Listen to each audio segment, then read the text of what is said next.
Hello employers, welcome back to this quick legal update from C-Quel. Here is the latest update on the Supreme Court of India's directions regarding employers' liability to pay wages during the pandemic. The Apex Court had ordered the government that no coercive action can be taken against employers for non-payment of wages during lockdown till 12th of June 2020, which was set as the next date of hearing. While pronouncing the verdict on Friday, 12th June 2020, Justice Bhushan said, "We had directed no coercive action to be taken against employers.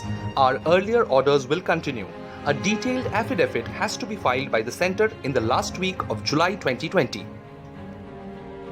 In its 12th June 2020 order, the Supreme Court has also said that negotiation between employees and employers regarding wage payment will have to be facilitated by the state government labour departments. The court has also said labourers will have to negotiate for the payment of wages of 54 days of lockdown. The matter will again be heard in the last week of July 2020 after the centre files its reply. Takeaways for employers. Outline of the judgment dated 12th June 2020. This order is applicable to all private establishments. The centre and state is to publicise this order for the benefit of all stakeholders. Private establishments may enter into negotiations and settlement with workers for wages during the applicable period. Private establishments willing to undertake the above exercise need to publicise and communicate such step to workers and employees for their participation.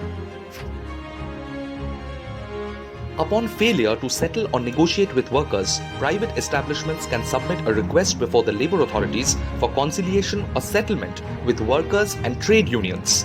If settlement is reached by the parties to this writ petition, a detailed affidavit to that effect needs to be filed before the Supreme Court. Interestingly, the Apex Court has also made the following two observations. A settlement, if reached, shall not operate against the rights of employers and employees as determined by the outcome of the present writ petition, and workers willing to work shall be provided employment by establishments irrespective of their right regarding unpaid wages. The Supreme Court is adopting a holistic view and is clearly showing interest on the right to work and livelihood being actively examined by employers in the post-lockdown period. Concluding analysis. A quick question for HR and legal. Why do you think the Supreme Court is directing that the affidavit of settlement be filed? We surmise that these affidavits may establish the legality of the negotiations for all stakeholders, including governments, unions, and negotiating parties. And the courts may also use this as a template for future directions and orders to all concerned stakeholders.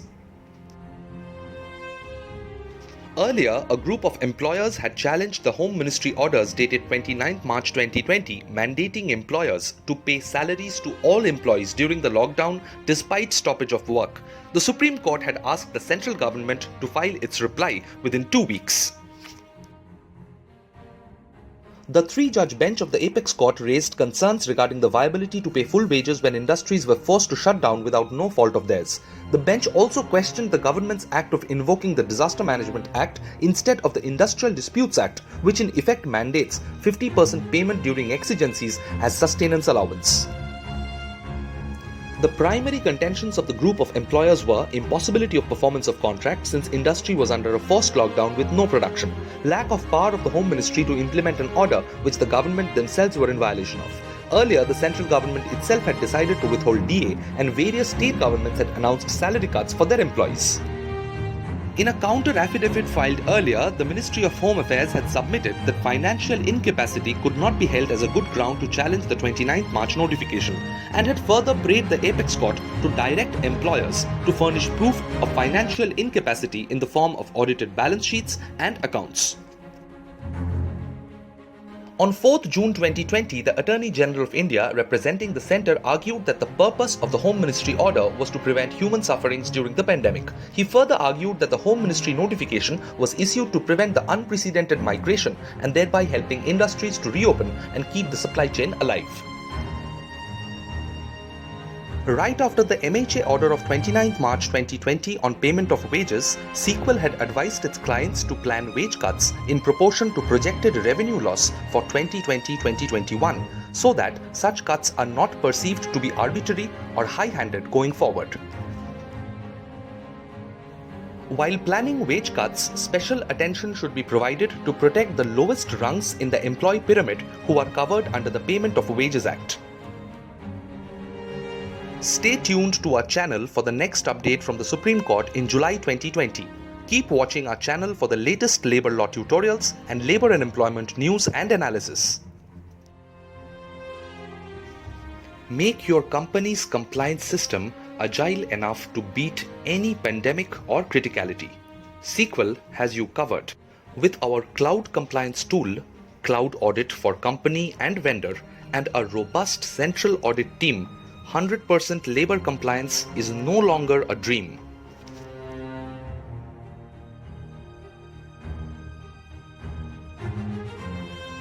If you have the will, we have the way. Call C-Quel now for a demo on how we can take your labor and employment compliance to new heights. Thanks for watching.